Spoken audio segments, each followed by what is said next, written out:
let us pray.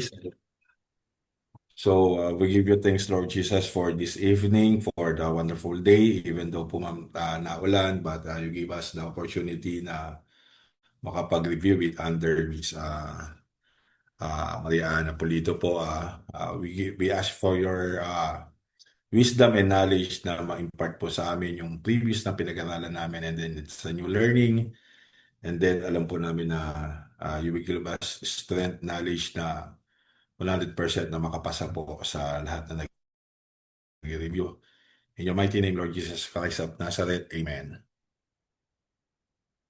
Amen. Thank you.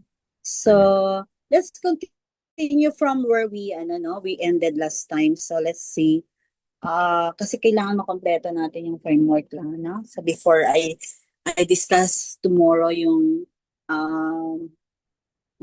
strategies to answer specific questions. So let's try that.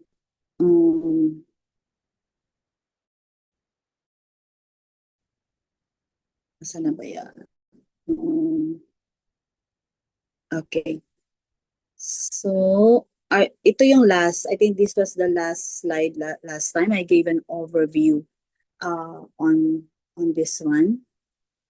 So, I think wala pa yung mga slide. I-ano lang. Ito. Environmental planning. So,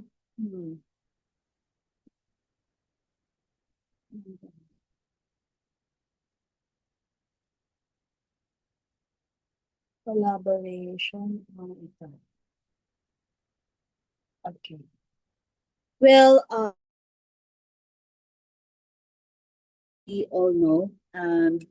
So this is our guide, and it said here that environmental planning is the multidisciplinary art. So science. So kapag may question, if it's art and science, so it is an art and science. But art and science of which activities? Analyzing, specifying, clarifying, harmonizing, managing, and regulating the use and of land and water resources in relation to their environs toward sustainable communities and ecosystems. So if you look at this definition, we seem to be, yung role natin as environmental planners should be all-encompassing.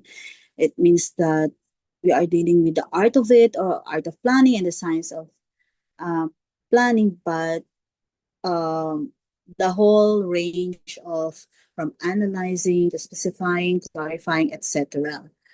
So we parang Superman yung yung environmental planner. And section 4 actually. So ayun yung section 4, the core definition. Kasi we cannot proceed with analyzing things without understanding the core definition of our field. And it tells us what environmental planning actually does. So it is much broader than preparing a plan or producing just a land use map. The complete definition in section 4, okay, also recognizes environmental planning by other names. So usually I show on PowerPoint, ano talaga yun, but we need to be more creative, be more you should have the skill of imagining things, na kahit wala dito. So there are other names beside environmental planning. It should include urban and regional planning. It should include city planning, town and country planning. Town and country planning is associated with how they brand their planners in the UK. So town and country planning. So most of their master's degree and PhD or the doctorate degree is called Town and Country Planning. And human settlements planning also, it's more specialized because it's specified planning as human settlements planning. So these terms developed from different traditions, but the law places them within the same professional field. So again, you have noticed already that environmental planning is described as both an art and a science. So it is a science. Bakit kaya, no? So it is a science because planning must be grounded in evidence. So kaya ano tayo, no? We always refer to it as science because it's grounded in evidence. We study actual conditions, we examine relationships, we assess likely effects, yung hindi pa nag-occur but we can already, like for example, when we identify the different impacts in what we call the environmental impact assessment process. So you are assessing likely effects.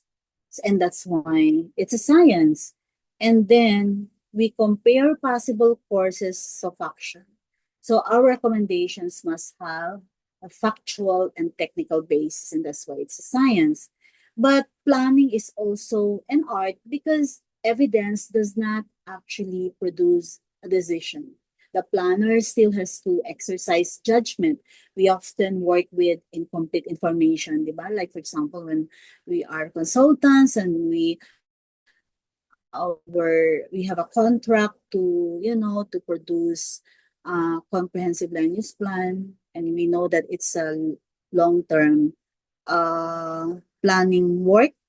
So ngayon, 12 years na yon, di ba? So it could be challenging to gather information. Yun pa lang, ano. So sometimes we need to deal with incomplete information. And there are, as we go along the planning process of CLUP or CDP or any other sub-plans, we normally conduct public consultations and interest groups meetings with different interest groups. So because of this, we normally deal with competing interests, right? With limited resources and future conditions. So the planner must determine what's reasonable, what's fair, what's lawful, and workable under the circumstances.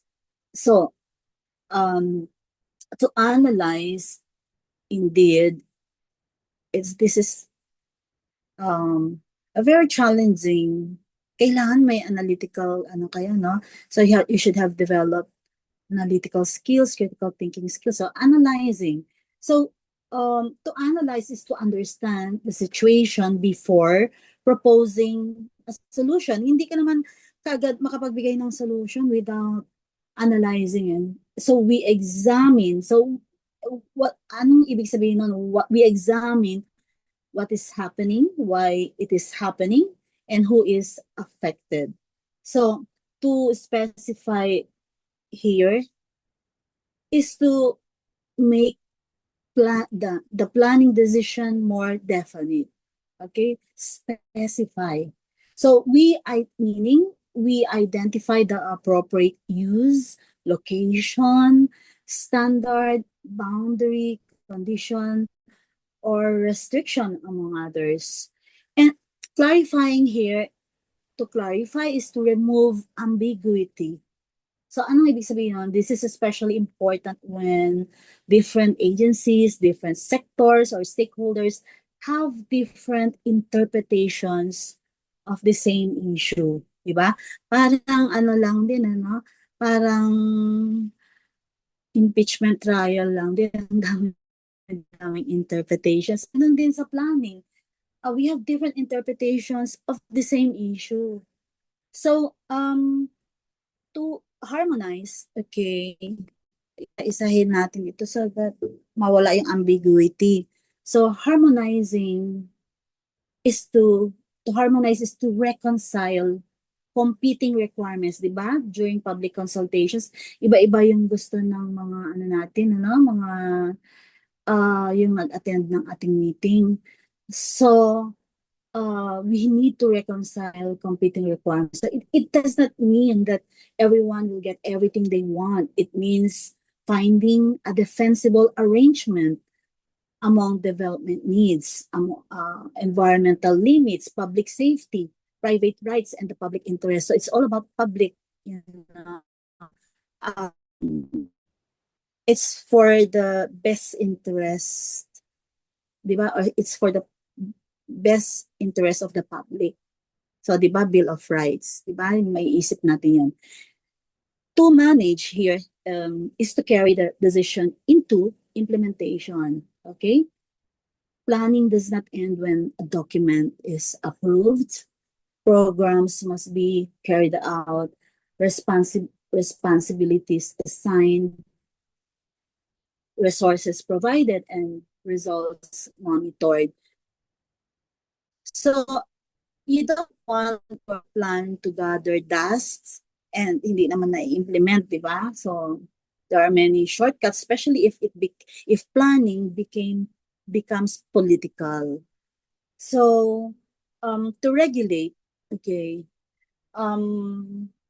is to give effect to the plan through appropriate controls. Diba? We have zoning. We have not only zoning, but we have national laws, we have the ordinance, okay, zoning ordinance. So this may include, okay, zoning provisions, development conditions, permitting requirements, and other measures authorized by law. Okay, so when we begin with the resource base, okay, and water and their environs. So the word environs is important. Okay. A site, SITE, site cannot be planned as though it were isolated from everything around it. So we're talking about environs. So what happens upstream may affect downstream communities. So a development project may change drainage, traffic, access, settlement patterns, or the condition of nearby ecosystems. So planning then deals with the use, with development and regulation of these resources. Okay? We determine what activities are appropriate, where development may take place, and what conditions or limitations must apply. The purpose is the development of sustainable communities and ecosystems. So, environmental planning is therefore neither development at any cost nor the automatic prohibition of development. Its task is to allow communities to meet legitimate needs without destroying the ecological systems and resources on which those communities depend. So we consider, for example, a proposed residential development near a flood-prone river, di ba? Yun yung example natin last time, flood-prone river. So the planner should not simply approve or reject the project. The planner first examines the relationship between the site, the river, and the surrounding settlement. So the planner then identifies where development may safely occur, clarifies the necessary conditions, reconciles housing needs with environmental protection, and translates the decision into enforceable planning controls. So we are all taking the licensure examination next year. So we pay attention to these operative words. kailangan alam niyo yung mga, what are those words, the technical, parang vocabulary of planners. So a question may present a situation and ask what planning function is being performed. More importantly, however, we need to understand how the functions connect. Environment begins with analysis, so as I mentioned earlier, but it usually lead to justified, implementable decision. So this definition also explains the plan's distinctive contribution. Ano ba yung dapat mong gawin as a planner? So you are the person to go to when the community, or for example, if you're with local government unit, and you need to be the integrator. So the function is called integration. The planner brings concerns in course of action. So ganun ka-superman si planner, because that work requires knowledge from several fields. Environmental planning necessarily depends on collaboration, di ba? And that's why you are an integrator, which brings us now to the next slide. Okay? That environmental planning depends on collaboration. So, in actual practice, their work, okay, these people, this specialists or this discipline, is they often overlap. So, but overlap does not mean that one profession may simply perform the work of another without the necessary competence or authority. Kasi meron tayong misnomer, no? Like for example, if you become a planner and then hindi ka naman physical planner, like for example, you're not an engineer, and then mapapagawa sila sa inyo ng drainage master plan. Like for example, in a locality na yung it involves the analysis also of the of ano to Laguna Lake, di ba? So mga ganon, and then the surrounding, and then other neighboring LGUs. So bigla mong, and then yeah, because I'm an environmental planner, so I can do that alone. Hindi pwede. It does not work like that, di ba? So if you don't have the competence of this, so it needs to be multidisciplinary. Hindi porket environmental planner ka na, you can also do the work of an engineer. Kaya nga, it's a combination. It's one of the most unique, if not the most unique profession. Dahil kapag ka real estate ka, also you are real estate practitioner, kung planner, or engineer planner, architect planner, lawyer planner, mga ganon. Okay, economist planner. So, okay. Environmental planning is multidisciplinary because planning decisions involve questions that no single profession can answer completely, right? The environmental planners or planner looks at how the whole place works. So the concern is not limited to one structure, one parcel, or one environmental condition. The planner examines how the different parts affect one another and how separate technical findings should influence the final decision. So the planner's role is to frame the problem correctly, determines what evidence is needed, compare the available options, and connect the chosen direction to policy and implementation. In simple terms, the planner asks what should happen, where should it happen, under what conditions, and how will the decision be carried out. So the environmental scientist, okay, provides a closer understanding of ecosystems and and environmental quality.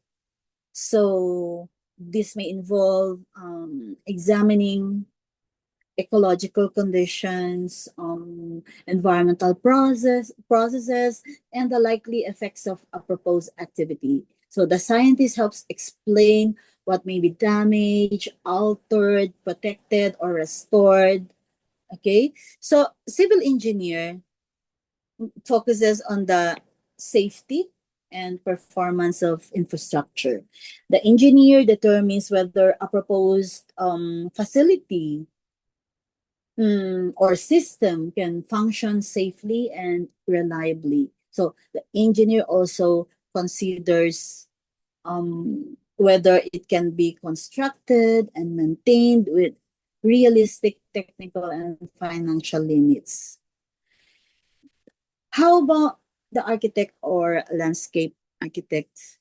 Um, the architect or landscape architect gives closer attention to buildings, so built form, sites, public spaces, and the way people experience the physical environment.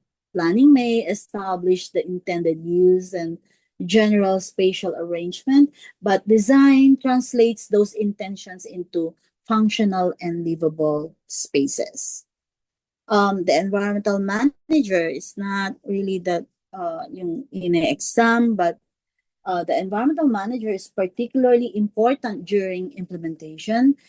Plans and approvals normally contain environmental conditions and safeguards. Someone must ensure that these commitments are followed, monitored, documented, and improved when actual results differ from what was expected.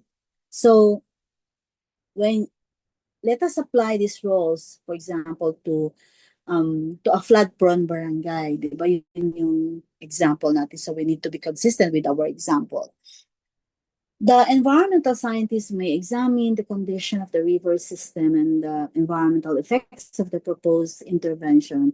The civil engineer may assess the drainage network and determine whether a structural measure will work.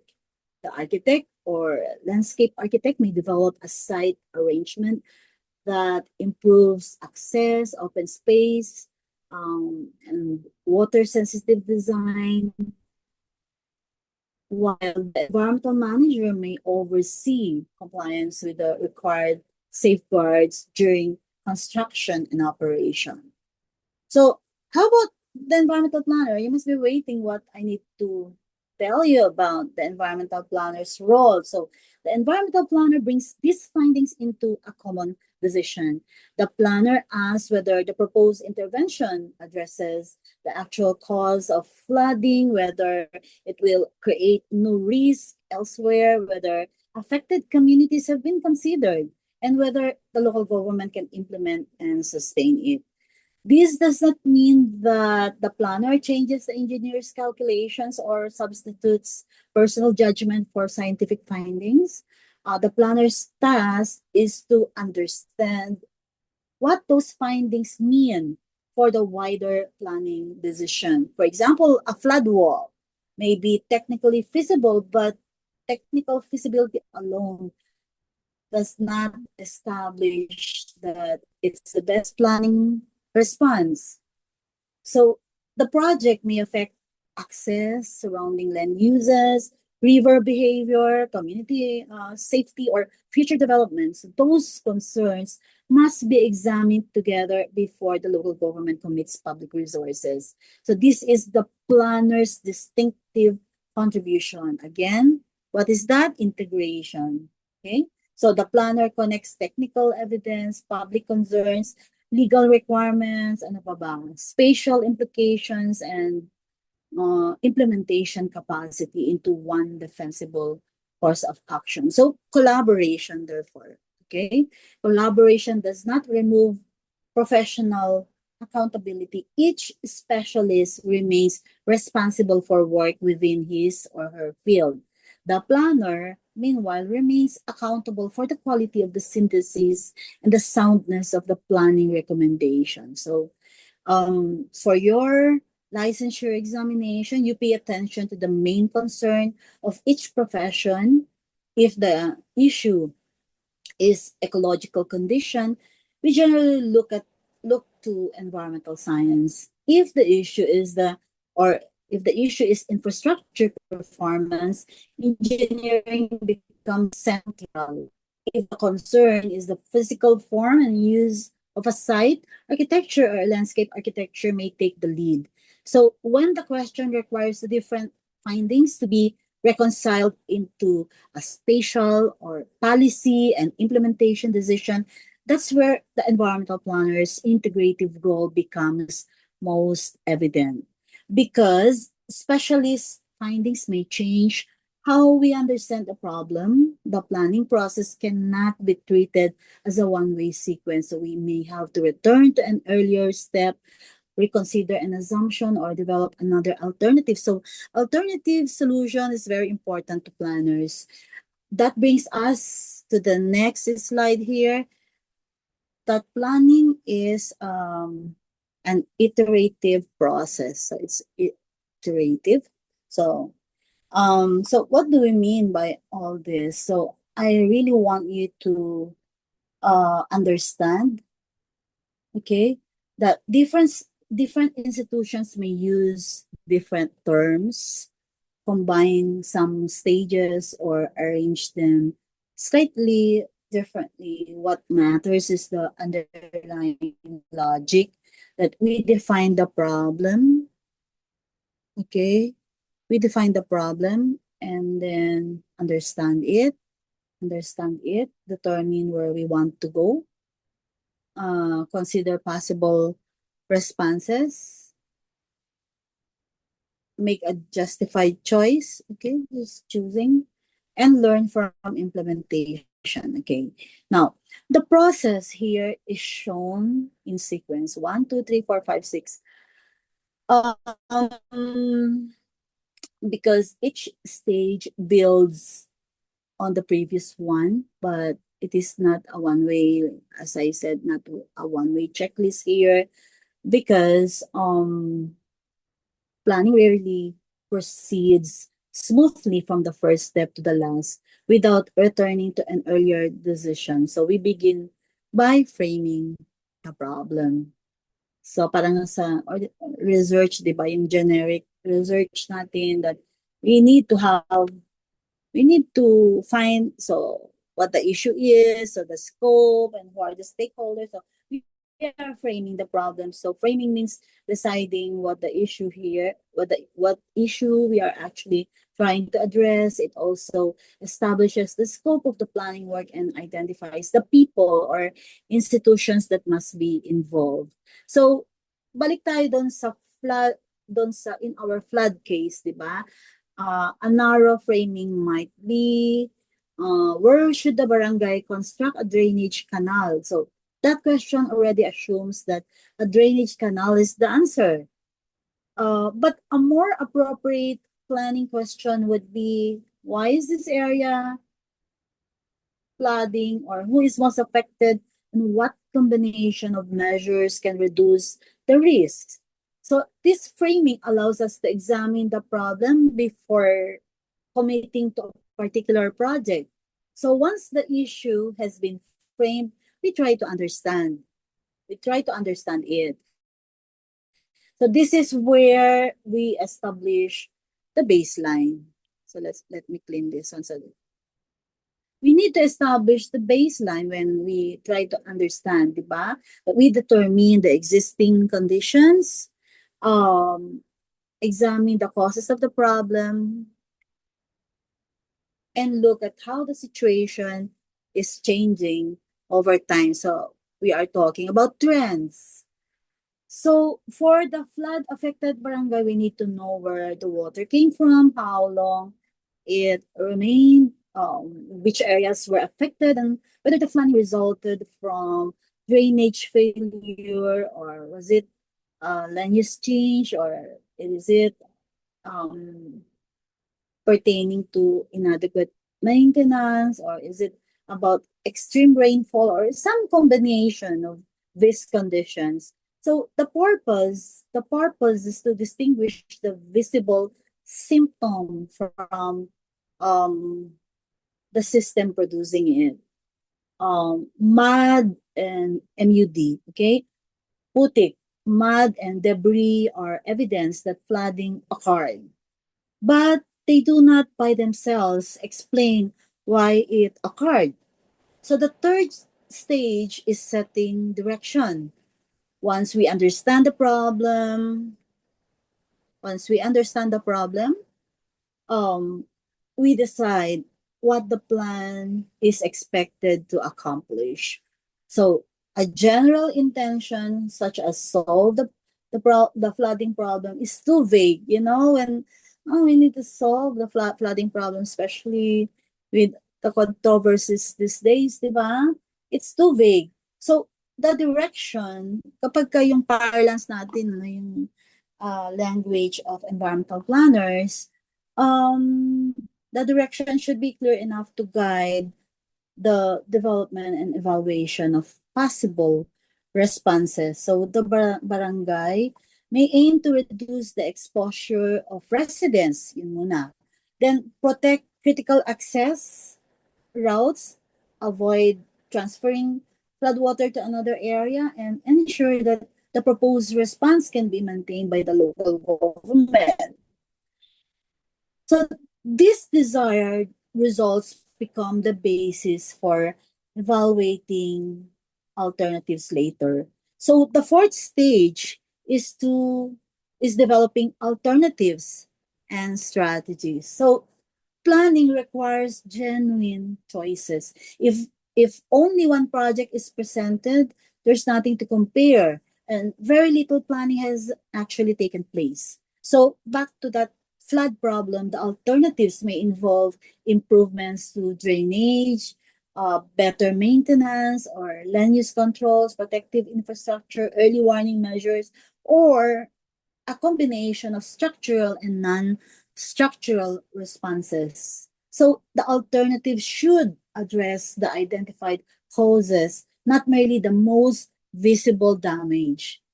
Then we then move to choosing among the alternatives. So connected ito, no? We develop alternatives and strategies.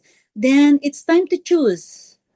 So choosing is not simply selecting the most popular or least expensive option. The planner evaluates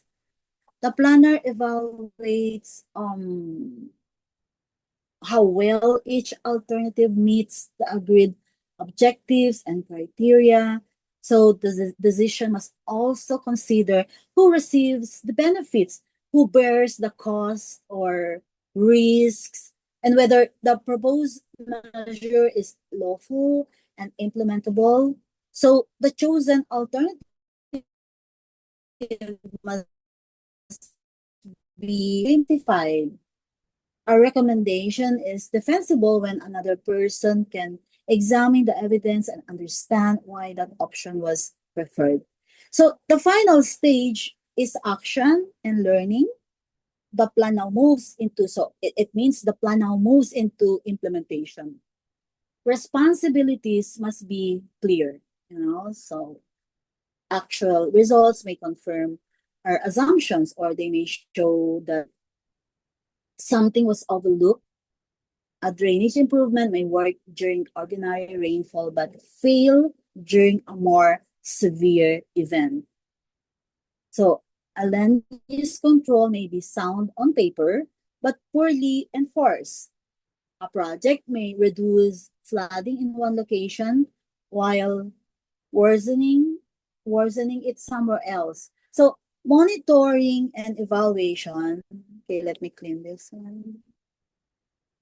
So monitoring and evaluation. Okay, this is my advocacy actually. Evaluation based planning. So monitoring and evaluation provide the evidence needed to determine whether the plan is producing the intended results.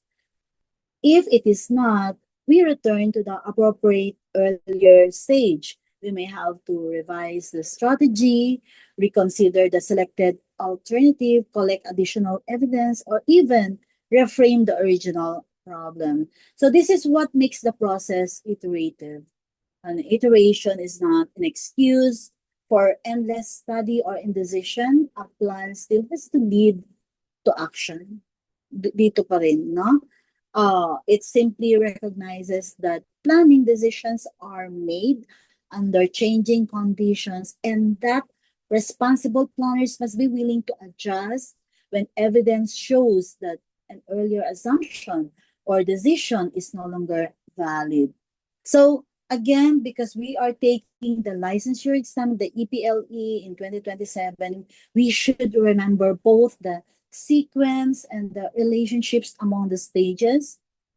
So I'm not yet in the 12-step CLUP process. I'm talking about the generic or the more general terms about the process.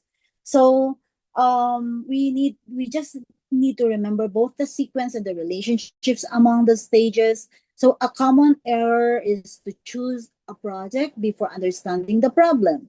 Diba? Meron mga sequence problems during the licensure. So another is to establish goals without a reliable baseline. Monitoring also loses much of its value when there are no clear objectives or indicators against which results can be assessed. So the central point is this.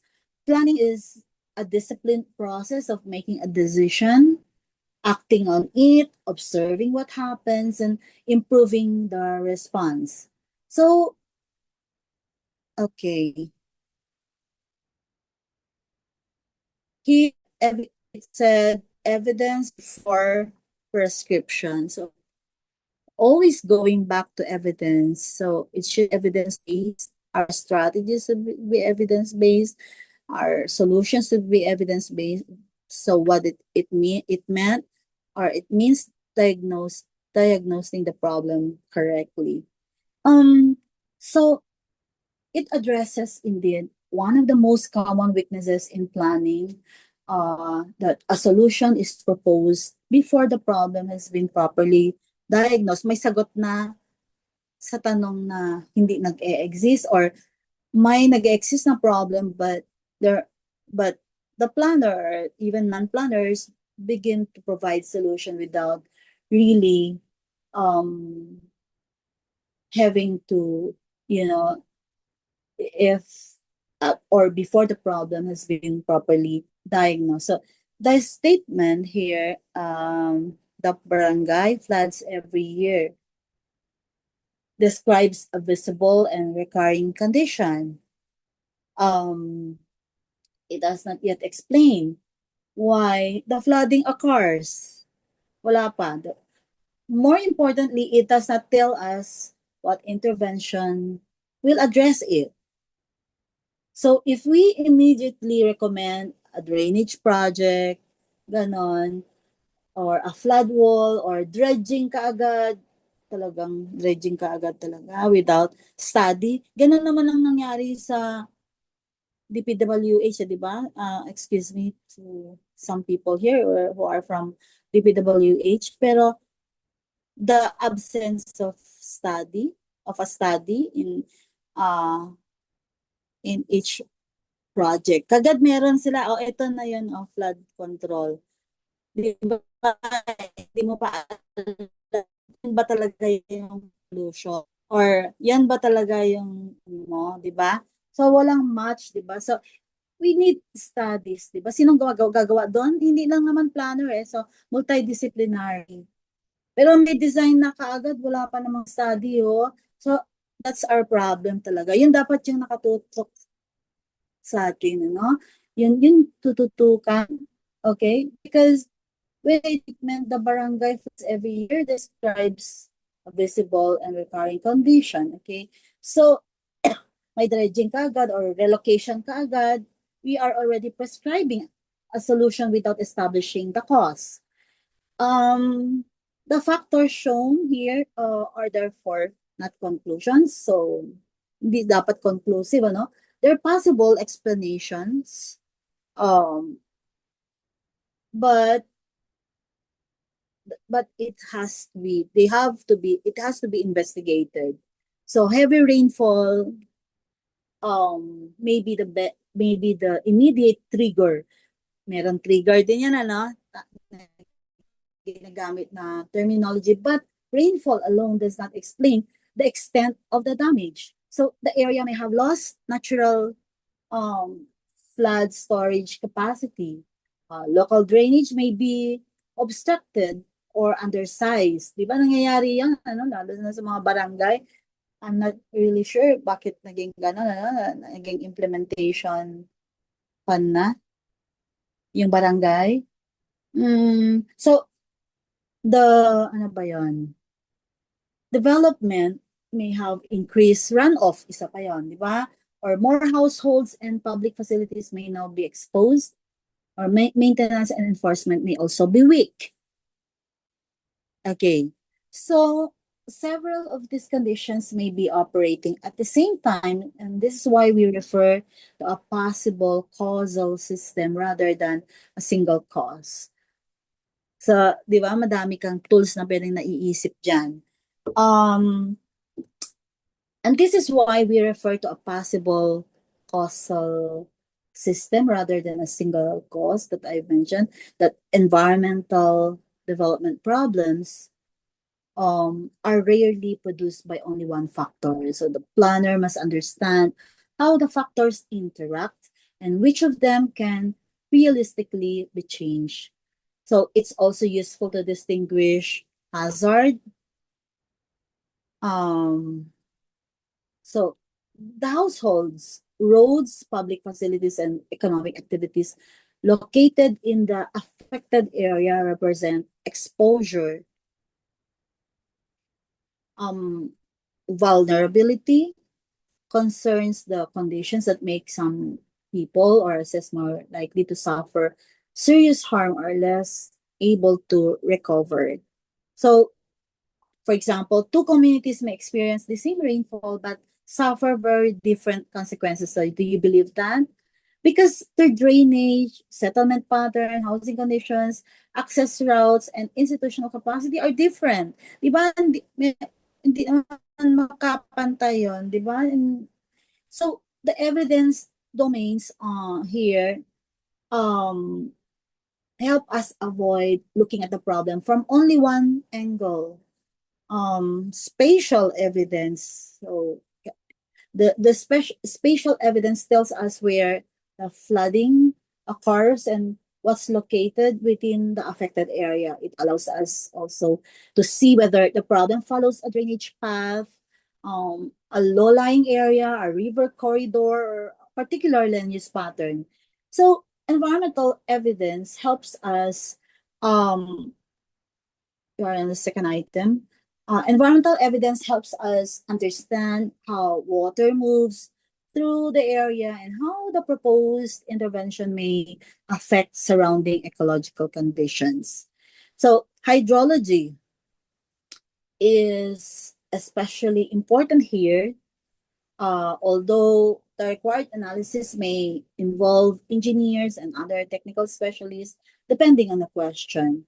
So social on the other hand, social evidence tells us who is affected and how seriously, di ba?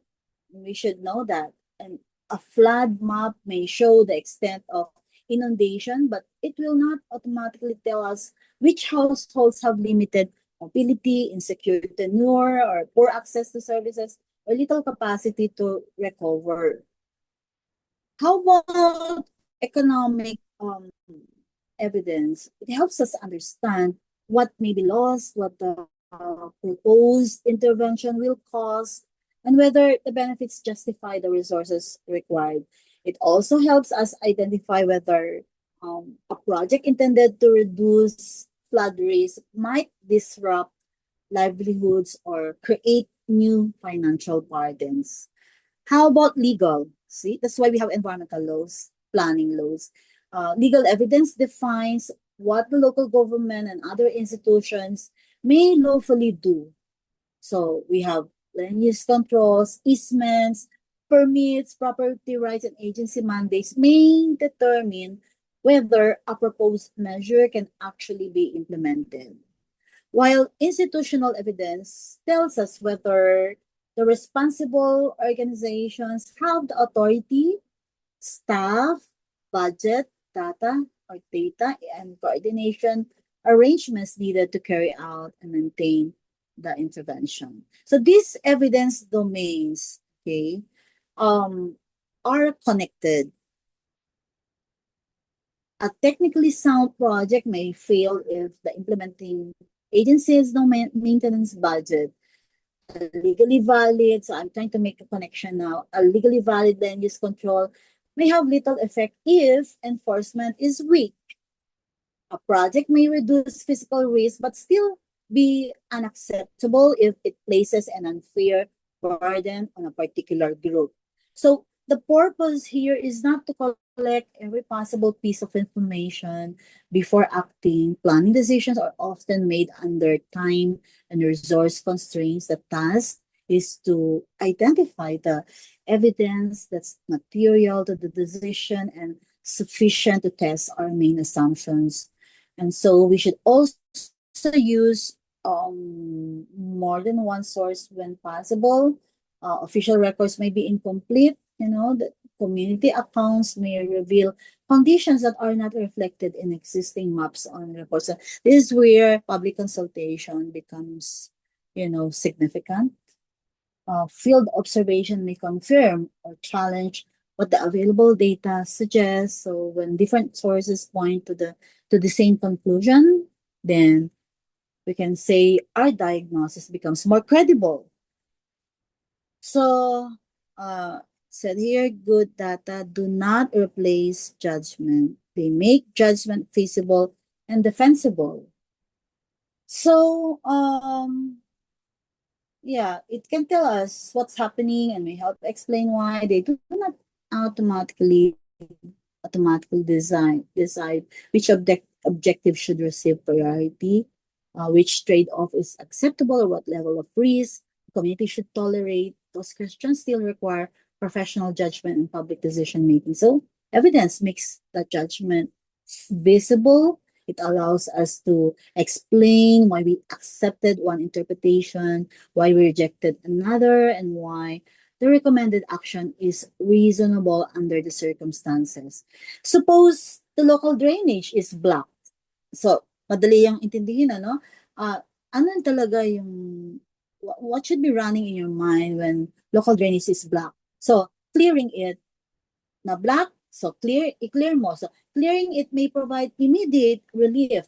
But if the larger problem is river backflow or increased upstream runoff, clearing alone will not be sufficient. So, in the same way, a flood wall may protect one location while transferring water or risk somewhere else. So, mapapasa lang doon, how they call that, I forgot the term. Should be spillover, no? A spillover of the effects. So, so the correct response now in what I have been talking about depends on the diagnosed causal system. So again, for our examination, for the licensure, we need to watch for questions that present a visible symptom and then offer an immediate project as the answer. So the project first move is usually to define the problem, gather the relevant evidence, and determine the causes before selecting an intervention. So I hope you will remember that, or it's a stock knowledge, Stock knowledge, S-T-O-C-K. Hindi siya S-T-U-C-K, di ba? Pag na-stuck yun, it's a big problem, di ba? So, evidence, again, evidence must come before prescription. So once this diagnosis is credible, then we can begin developing and comparing alternatives. Okay, so alternatives therefore must be evaluated, because I ended up in that conclusion that we must determine that we need to begin developing and comparing alternatives. So Okay, so let me drink water.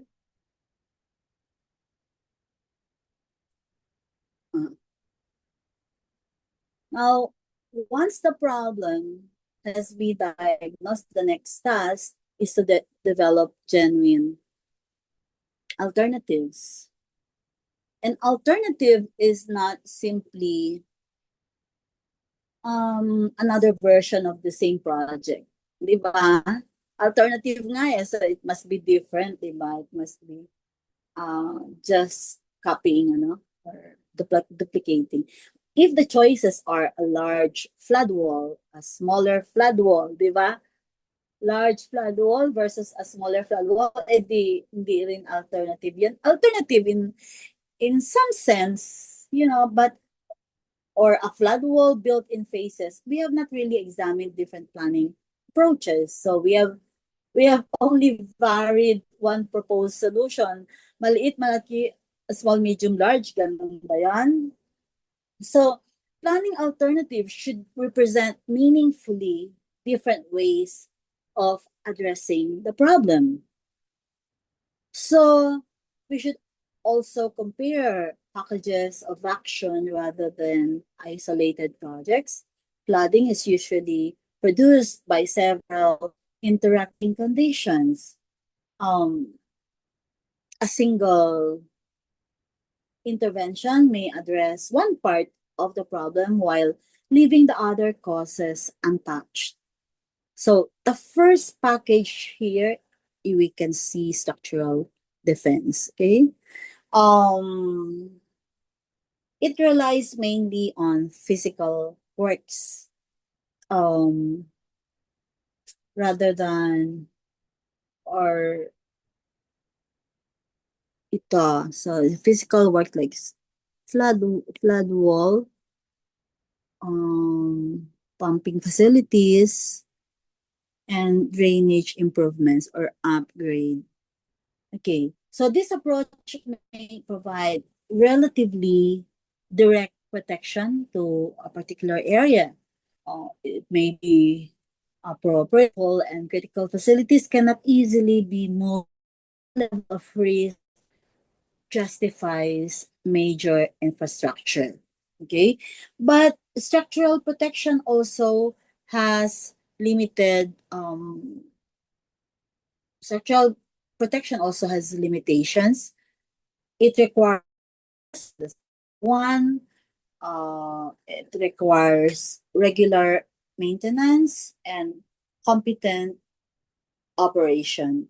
So it may reduce risk in one location again, so transferring water pressure somewhere else, di ba? So I've been lagi kong inuulit yan. It may it can also create a false sense of security if people begin to assume that the protected area can no longer flood. So we're seeing here risk sensitive settlement. Its main concern is reducing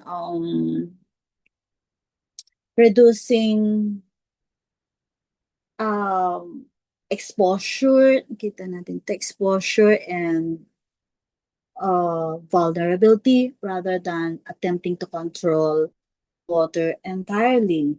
So this may involve recovering areas that should remain unobstructed and providing safer housing within reasonable distance of existing employment and services. So if households must move, the response cannot be limited to the physical transfer of families, access, livelihood, tenure, social networks, etc. Also, basic services must also be considered.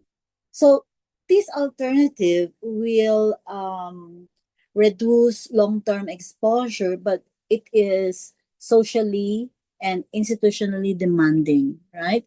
And poorly planned relocation may solve a spatial problem while creating a livelihood or social problem.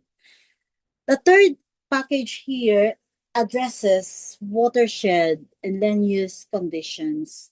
It looks beyond the immediate flooded area and asks whether activities elsewhere are contributing to runoff, reduced water storage, okay, um, obstruction or declining river conditions. So possible measures may include better control of upstream development, protection or retention or restoration of retention areas, improve waste management, and coordinated river management. Okay. So this approach may deal more directly with underlying causes. So you know what it means by underlying causes. However, its benefits may take longer to appear, and implementation may require cooperation among several local governments or agencies. Kasi nga watershed approach, no? So it's not limited to just one jurisdiction. The affected barangay may not have authority over all the areas contributing the problem. Okay, so the next one is, or it uses integrated phasing. It combines urgent protection with longer term measures. Okay, I will repeat that. It combines urgent protection with longer term measures. So immediate action may be necessary where lives, access routes, or public facilities are exposed. At the same time, the local government may begin reducing exposure in the most dangerous locations and addressing the broader watershed and governance conditions. So, an integrated approach may appear more balanced, but we should not assume that it's automatically the best option simply because it combines several measures. It may be more expensive, difficult to coordinate, or beyond the present capacity of the implementing institutions. It must still be evaluated. So the main point there. So here, okay. So the alternatives must be assessed against explicit criteria. Effectiveness here, okay, so I'm just reading this one. Effectiveness as whether the alternative is likely, so ito yung mga criteria natin, effectiveness as whether the alternative is likely to achieve the intended result. So in this case, will it actually reduce flood risk, and to what extent? While equity here examines how benefits, costs, and risks are distributed. Di ba? Pag equity, how should all this be distributed?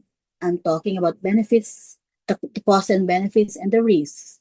So a project may protect a commercial area while increasing the burden on a poorer downstream community.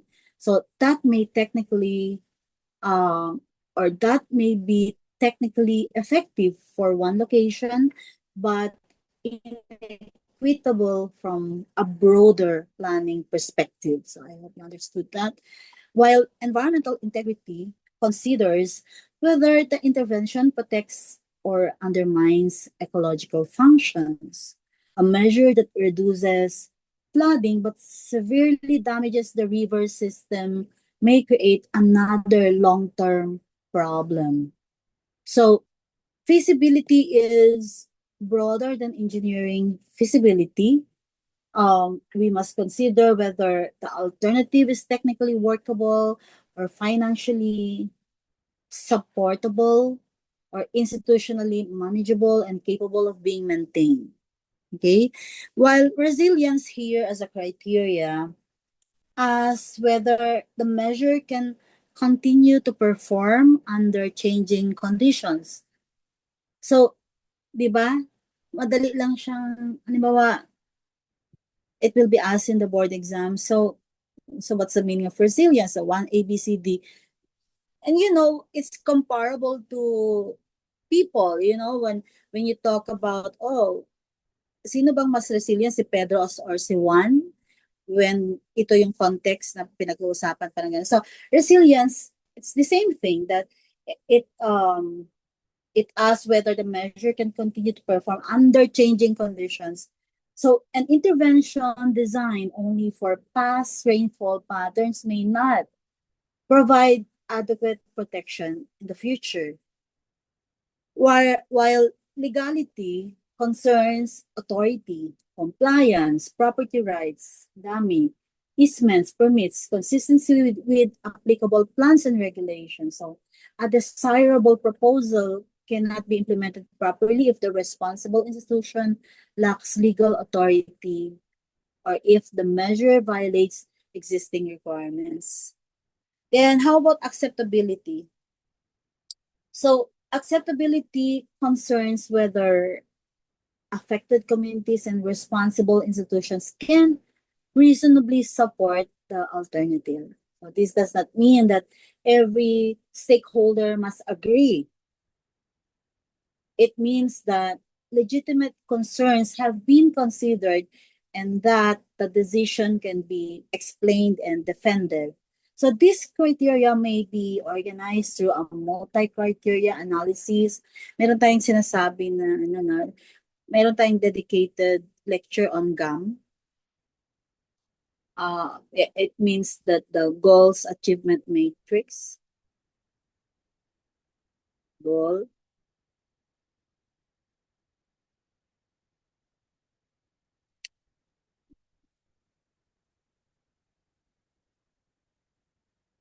Okay.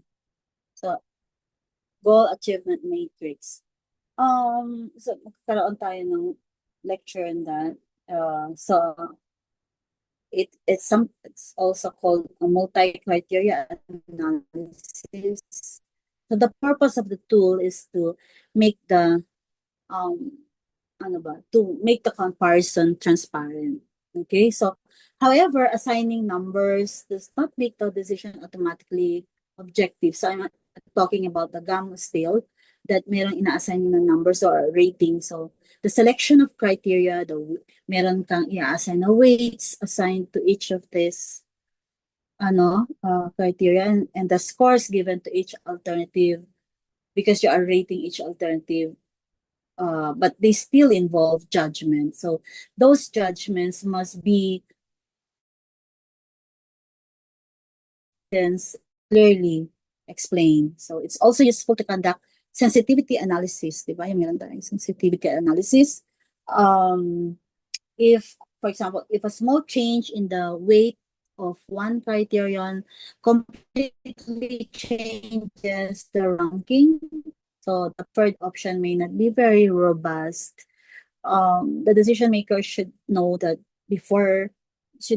all these things before approving the plan. So for our exam, we avoid choosing an alternative merely because it's the most engineered or the least expensive or the most comprehensive. The correct planning approach, ayun yung i-answer nyo, is to compare meaningful alternatives against relevant criteria and justify the final recommendation. So, the planner adds value by showing how they differ, what traits of each one creates, and why the preferred course of action is defensible. And so, the role in evaluating alternatives is part of the broader professional scope of environmental planning. Leads us to this. Okay, let me just check. Ano pa yung dito? Okay. I hope you're not sleepy. So iaabot ko lang siya. Sige, we will take up this one.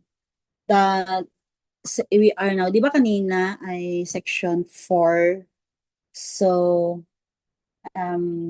section 5 defines a broad professional, defines the scope of practice of environmental planning. So it shows that the profession is not confined preparing a CLUP or producing, zoning maps. So it's reflective in the law, RA 10587.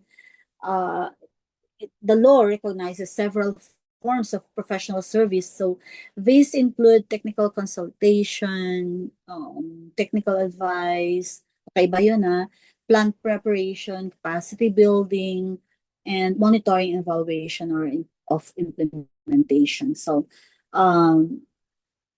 okay, the last part is that last part is important actually, and the planner's responsibility does not necessarily and when the plan is approved. So I'm talking about evaluation, that environmental planning also considers whether the plan is being implemented, whether the intended results are being achieved, whether adjustments are needed.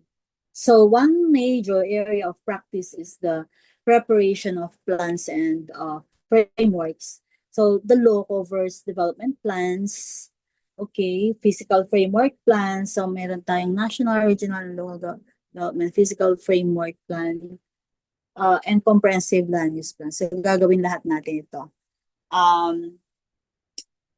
So, pero may hierarchy, di ba? National, regional, and local levels. So these plans operate at different scales, but they should not be treated as unrelated documents because national and regional policies influence local development. So local land use decisions in turn affect regional infrastructure, environmental systems, housing, food production, and economic activity, among others. So the planner helps establish coherence among these levels. The law also includes zoning and related local issuances. So a plan expresses the intended direction, while zoning and other regulatory instruments help carry that direction into actual development decisions. The environmental planner may assist in preparing a zoning ordinance.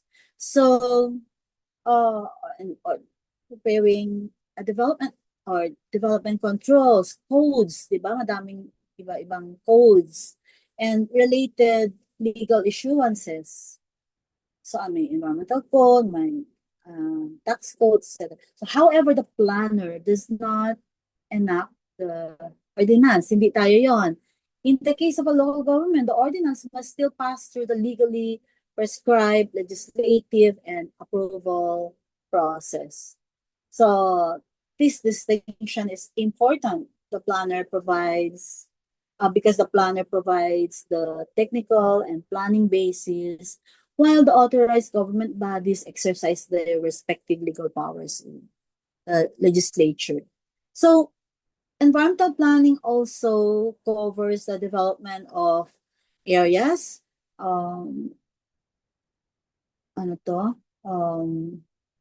at different scales.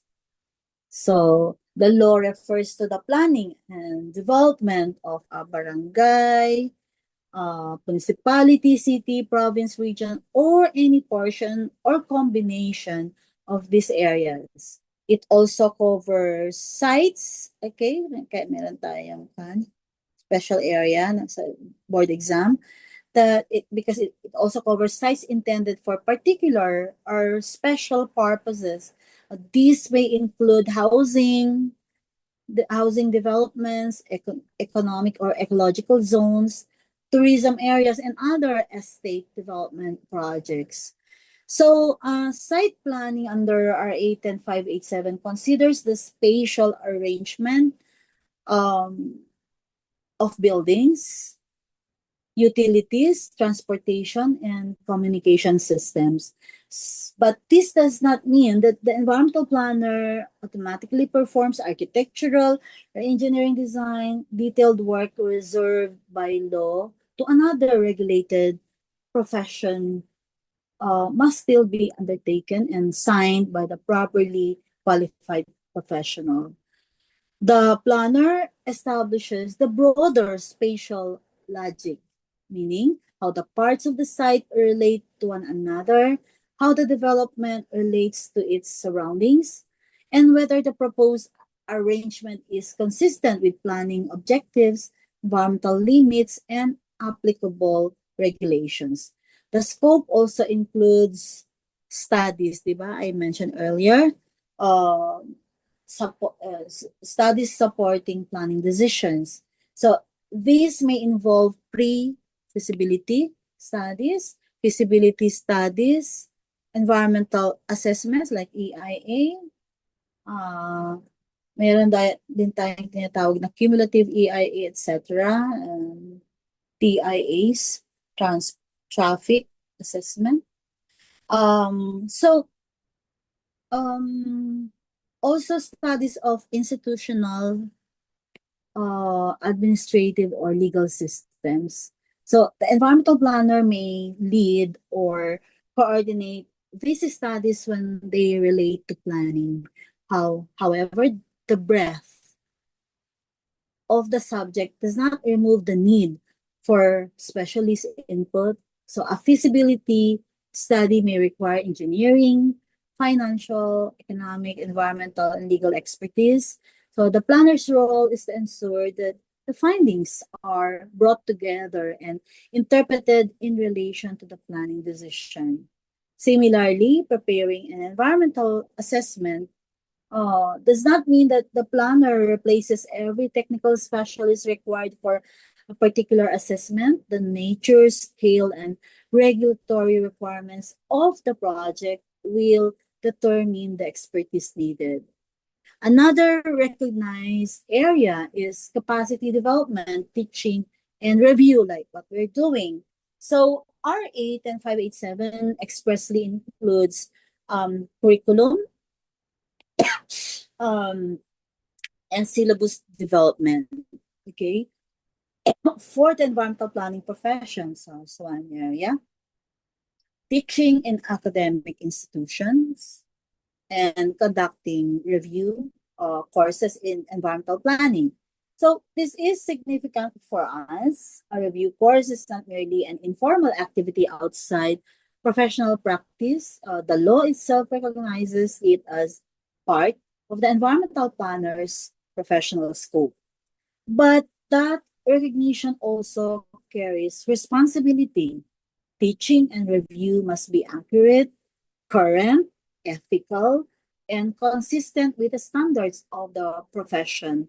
The objective is not simply to help candidates memorize answers, it's to strengthen their competence and professional judgment. So the law also recognizes expert and public-facing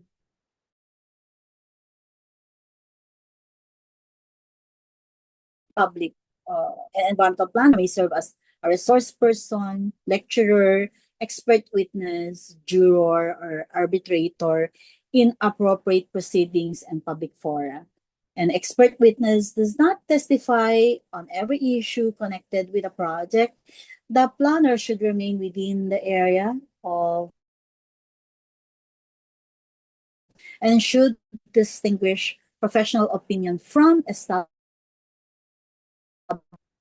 opinion versus fact. So the credibility of expert testimony depends on both technical knowledge and independence. So the compliance role here is equally important. So Section 5, we're talking about Section 5. Kanina 4. So Section 5 includes ensuring compliance with environmental laws. Okay. Including the acquisition of regulatory permits. So this does not mean that the environmental planner issues the permit or guarantees its approval. Regulatory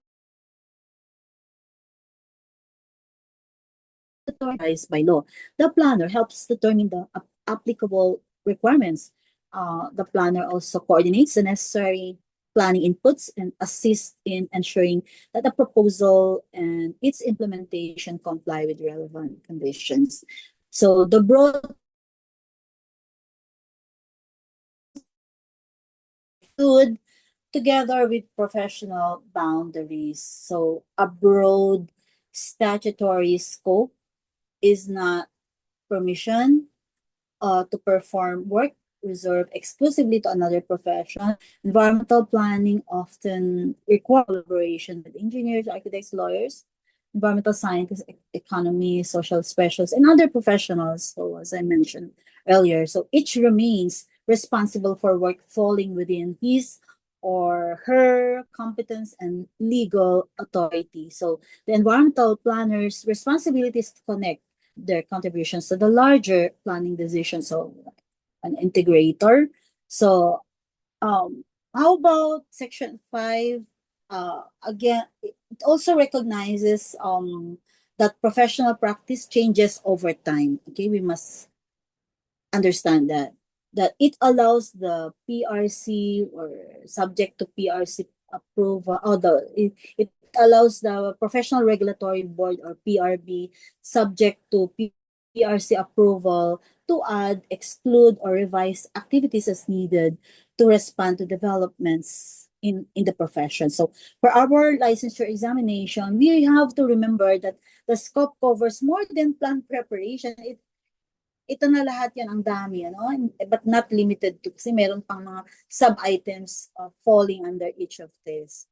It includes, again, professional advice, implementation, monitoring, zoning, and regulatory instruments, area and site planning, supporting studies, teaching and review, expert functions, and environmental compliance. So the unifying idea is that environmental planning connects policy, space, projects, institutions, regulation, implementation, and learning. So that broad responsibility explains why the planner's distinctive value is not mastery of just one sector. So we need to be a generalist and a specialist at the same time, because we need to have this ability to integrate different forms of evidence and professional input into a coherent, defensible decision. So, okay.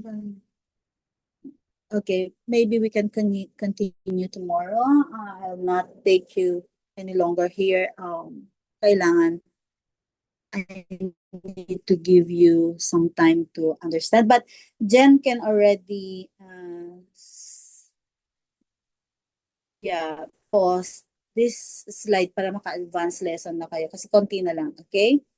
So we understand indeed ano yung mga pan natin. So konti na lang, oh. Pwede bang tapusin ko na? Tapusin na natin, ha? Okay, para next lesson na next time. Because anyway, sige. Please be patient because I am patient. Kailangan mas enthusiastic kayo pa sa akin because I'm already a seasoned planner, no? Don't complain. Okay, so integration. Meron tayong the planner's distinctive values integration. I'll keep it short. So kasi na ano ko naman na yan. That integration again is it's not the same as gathering reports from different specialists. Okay, gagather lang kayo ng report. That's not integration and placing them in one document. It's not the literal meaning na ganon. A plan may contain engineering study or environmental assessment or a consultation results, budget estimate, yet it still failed to integrate them. Kasi integration is a very special skill because real integration occurs when the findings are examined together. So their conflicts and dependencies are identified and they are translated into one coherent course of action. So the first course is evidence. First consideration is evidence. That a planning recommendation must reflect what the available data show, but evidence is not limited to statistics, maps, and technical reports. The experience of people who live and work in the area can reveal conditions that formal records may not capture. So,